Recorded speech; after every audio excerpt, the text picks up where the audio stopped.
হুজুর কেবলা আল্লামা সৈয়দ মোহাম্মদ তৈয়ব শাহ রহমতুল্লাহ আলাই ওনাকে যখন মক্তবে পড়তে দেওয়া হলো, ওস্তাদ ওনাকে পড়াচ্ছেন, আর মক্তবের মধ্যে কি একজনকে পড়ায় না অনেকজনকে পড়ায়? অনেকজন ছাত্র আছে না মক্তবে পড়ায়। এখন সেই মক্তবের মধ্যে যখন আওলাদ রসুল আল্লামা সৈয়দ মোহাম্মদ তৈয়ব শাহ হুজুর কেবলাকে ভর্তি করা হলো, ওস্তাদ যিনি পাঠ করাচ্ছেন, ওস্তাদ যিনি পড়াচ্ছেন, উনি একদিন রাত্রে স্বপ্নের মধ্যে আমার নবীজির সাথে দিদার করলেন। নবীজির সাক্ষাৎ পেয়ে গেছে ওস্তাদ। দেখেন এই আওলাদ রসুলের উসিলায় ওস্তাদের কিসমতের সেতরা চমকে উঠছে। ওই ওস্তাদ স্বপ্নের মধ্যে হায়াতুন নবীর দিদার করলো, প্যারা নবীজিকে দেখলেন, আর আমার নবীজি উনাকে বলতেছেন, এই অমুক মাদ্রাসার শিক্ষক, তোমার মাদ্রাসায় তোমার মক্তবে আমি নবীজির একজন আওলাদ ভর্তি আছে, আমি নবীজির একজন আওলাদ তোমার মাদ্রাসায় ভর্তি আছে, ওনার দিকে একটু লক্ষ্য রাখিও, উনি আওলাদ রসুল। একথা বলতে ওনার ঘুম ছুটে গেছে। আমার নবীজি তো চলে গেলেন। আর একটা কথা মনে রাখবেন, স্বপ্নের মধ্যে আমরা অনেক কিছু দেখি, এটা সত্য হইতে পারে, মিথ্যা হইতে পারে, কিন্তু আমার নবীজিকে যদি কোনো ব্যক্তি স্বপ্নে দেখে, এটা মিথ্যা হতে পারে না, এটা মিথ্যা হতে পারে না। নবীজিকে স্বপ্নে দেখলে ঠিক ঠিক দেখবে, যেহেতু আমার নবী সূর শয়তান ধারণ করতে পারে না। আমার নবীজিকে যদি কেউ স্বপ্নে দেখে, সে ঠিক ঠিক দেখবে আমার নবীজিকেই দেখবে, এখানে কোনো ধরনের সন্দেহের অবকাশ নাই। আজকে আমাদের দেশে বাতিল ফেরকারা বলে যে নবীজি আমাদের মতো সাধারণ মানুষ, নাউজুবিল্লাহ বলেন না। এরা যখন আমার নবীজিকে সাধারণ মানুষ বলে, তখন ইবলিস শয়তান তাদের দিকে অবাক হয়ে তাকিয়ে থাকে। ইবলিস শয়তান বলে যে বাপরে বাপ, এরা কেমন লোক, এরা নবীর উম্মত দাবি করে নবীজির মতো কেমনে বলতেছে। আমি ইবলিস শয়তান, আগুনের তৈরি শয়তান, আমি মানুষের রক্ত মাংসে শিরে উপসারে হাঁটতে পারি, কিন্তু আমি নবীজির মতো হইতে পারি না। আমি সবার মতো হইতে পারি, কিন্তু নবীজির মতো হইতে পারি না। যখন উম্মত দাবি করে কোন বাতিল ফেরকার মৌলবী, কোন বাতিল ফেরকার মানুষ নবীজিকে সাধারণ মানুষ বলে, আমাদের মতো বলে, তখন ইবলিস শয়তান বলে যে বাপরে বাপ, আমি কি শয়তান, তুই তো আমার দেখে আরো সিনিয়র শয়তান, তুই তো আমাকে ডিঙ্গিয়ে গেছস, আমি আগুনের তৈরি শয়তান, আমি নবীজির মতো হইতে পারতেছি না, আর তুই নবীজির মতো দাবি করে ফেললি। আমার নবীজি ইরশাদ করেন, মান রাআনি ফিল মানামে ফাকাদ রাআল হাক্কা লিআন্না শাইতানা লা ইয়াতামাসসালু বি। আমাকে যদি কেউ স্বপ্নে দেখে, ঠিক ঠিক দেখবে, কেননা আমার সূরা শয়তান ধারণ করতে পারে না। नहीं दू जहां में मिसाले मोहम्मद, नहीं दू जहां में मिसाले मोहम्मद, अरे जमाले खुदा है कमाले मोहम्मद। এই দুই জাহানে আমার নবীজির কোনো তুলনা নাই। আল্লাহ পাক বলেন, আমি আল্লাহ স্রষ্টা হিসেবে তুলনাহীন।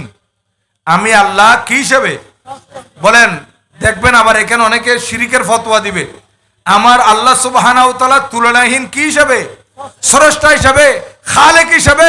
আর আমার নবীজি তুলনাহীন সৃষ্টি হিসেবে। এখানে শিরিকের কি আছে? আল্লাহ পাক বলেন, আমি স্রষ্টা হিসেবে বেমেসাল, আর আমার মাহবুব নবীকে আমি সৃষ্টির মধ্যে বেমেসাল বানাইছি। আমার নবীজির কোনো মেসাল নাই, আমার নবীজির কোনো তুলনা নাই। আর দেখেন, ওই উস্তাদ নবীজিকে স্বপ্নে দেখলেন আর বললেন যে আমার একজন আওলাদ তোমার মাদ্রাসায় আছে, একটু খেয়াল রাখিও। এখন উনি বলেন যে নবীজি তো আমাকে নামও বলে দেন নাই, হ্যাঁ, নবীজি আমাকে এই স্বপ্নের মতো ওনার চেহারাটাও দেখাই দেন নাই, এখন আমি ওনাকে কেমনে বের করব। এরা কারা? আমার কাছে তো অসংখ্য ছাত্র আছে মক্তবে, আমি নবীজির আওলাদ এটা কেমনে বের করব। তখন উনি একটা উপায় খুঁজে বের করলেন যে প্রত্যেক ছেলেকে ডাকলেন, মক্তবের ছেলে, প্রত্যেকের চেহারা সুন্দর, ছোট্ট ছোট্ট বাচ্চা, ওনাদের প্রত্যেকের হাতে এক একটা আপেল দিলেন। কি দিলেন? আপেল। আপেল দিয়ে বলতেছেন, বাচ্চারা এই আপেলটা তোমাদেরকে দিলাম, তোমরা খেতে পারবে, কিন্তু একটা শর্ত আছে, কেউ যাতে না দেখে, কেউ যাতে না দেখে। এই আপেলটা তোমাদেরকে এমন ভাবে খাইতে হবে যাতে কেউ না দেখে। তখন ছেলে একটা ঘরের এক কর্নারও চলে গেছে, আর একটা খাতার ভিতরে ঢুকে গেছে, আর একটা আরেক জায়গায় ঢুকে গেছে, বিভিন্ন জায়গায় লুকে লুকে লুকে লুকে এটা খাই ফেলছে। আর বলতেছে, ওস্তাদজি আমরা খেয়ে ফেলছি, কিন্তু আমার হুজুরে কেবলা আপেলটা নিয়ে ওস্তাদের সামনে চলে আসছেন। কার কাছে? ওস্তাদের কাছে। সব ছাত্র তাদের আপেলগুলো লুকায় লুকায় খাই ফেলছে। ওস্তাদ কি বলছে? কেউ যাতে না দেখে। আরে হুজুর কেবলা এখনো ছোট্ট শিশু, মক্তবের শিশু, তারপরে কেমন তাকওয়া দেখেন। আল্লাহর ওলি কাকে বলে চিনেন? উনি ওস্তাদের কাছে নিয়ে আসছেন আপেল। হুজুর আমি আপেল নিয়ে আসছি, খান নাই? বলো হুজুর খাইতে পারি নাই। কেন? ছাত্ররা তো খেয়ে ফেলছে, সব ছাত্র খেয়ে ফেলেছে, আপনি খান নাই কেন? বলে হুজুর আপনি খাওয়ার সময় একটা শর্ত দিয়েছেন যাতে কেউ খেতে না দেখে। হুজুর আমি দেখতেছি, আমি যখন আপেল খাওয়ার চেষ্টা করতেছি তখন দেখি কেউ না দেখলো আল্লাহ দেখতেছে। কেউ যাতে না দেখে বলছেন, সেখানে তো আল্লাহ আছে, তো আমার আল্লাহ দেখতেছে, তো আমি কোথায় লুকাবো আমার আল্লাহ থেকে? এই জন্য আমি আপেলটা খাইতে পারি নাই। তখন উস্তাদ বুঝে নিলেন যে ইনি আওলাদ রসুল, ইনি আওলাদ রসুল, এই হুজুর কেবলা।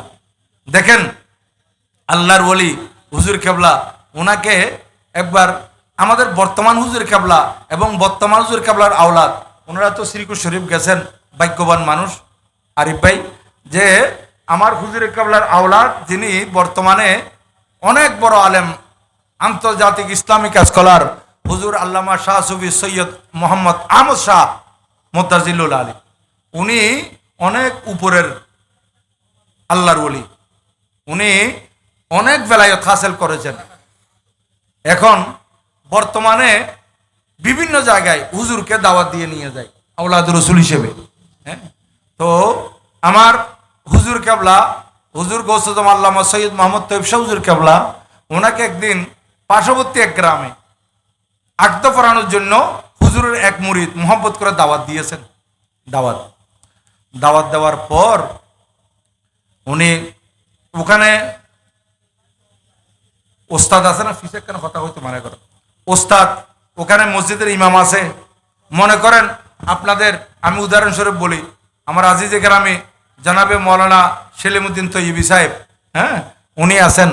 এখন উনি মসজিদে থাক অবস্থায় বাইর থেকে যদি একজন ইমাম আনা হয় বা একজন খতিব আনা হয়, একজন আলেম আনা হয় একটা আকদ পড়ানোর জন্য, উনি হয়তো মনে মনে চিন্তা করবেন যে এরা কি কাজ করলো, আমার পিছে নামাজ পড়ে, আমি কি আকদ পড়াইতে জানি না, কিন্তু বাইর থেকে আলেম আনার দরকার কি? হ্যাঁ, বাইর থেকে আলেম আইনা হাদিয়াটা ওনাকে দিয়ে দিবে, আমাকে দিল যা দেওয়া তা তো দিবে না। একটু মনে মনে এরকম চিন্তা আসতে পারে কিনা বলেন? পারে। এখন হুজুরে কেবলাকে দাওয়াত দিয়েছে, এখন ওই এলাকার যিনি ইমাম সাহেব, উনি সেই সময় বলে যে আমি আকদ পড়ালে তো 20 টাকা পাইতাম, সেই সময়ের কথা বলতেছে, এখন না, যে 20 টাকা মানে এখন 2-3 হাজার টাকা, আরো বেশি, 20 টাকা পাইতাম। এখন হুজুর কেবলা দিয়ে আকদ পড়াইতেছে, হাদিয়া তো হুজুর কেবলাকে দিবে, আমার তো আর দিবে না। দেখেন আল্লাহর ওলি কাকে বলে। আমার হুজুর কেবলা ওই আকদ পড়ালেন, আকদ পড়ানোর পর নিজে থেকে ওই ইমাম সাহেবকে 200 টাকা দিচ্ছেন। 200 টাকা ও পাইতো কত? 20 টাকা। হুজুরে কেবলা আরো 10 গুণ বাড়াই দিচ্ছেন, 200 টাকা দিলেন। 200 টাকা দেওয়ার পর হুজুরে কেবলাকে হাদিয়া কি দিছে না দিছে এটা মুরিদে জানে, হুজুরে কেবলা জানে। কিন্তু হুজুরে কেবলা বলতেছেন যে তোমার কাছে কি আছে, তোমার কাছে এই যে বিয়ে শাদী করতেছো, ধরো তুমি এগুলো তুমি রাখো, যার আকদ তাকে দিছে, আকদ যিনি যার আকদ যার বিয়ে হচ্ছে তাকে দিছে 1400 টাকা। সেই সময় ওই মুরিদকে দিছে কত? 1400, আর ইমামকে দিছে কত? 200। এখন মুরিদ বলতেছে আমি যে বিয়ে করতেছি এই বিয়ের মধ্যে আমার খরচও 1400। হুজুর কেবলা তো আমাকে 1500 দেন নাই, কিংবা 1000 দেন নাই, দিছেন কত? 1400। দেখেন হুজুর কেবলা কেন জানেন ওই মুড়িদের 1400 টাকা ঋণ আছে? এই ক্ষমতা দিছেন কে? আল্লাহ।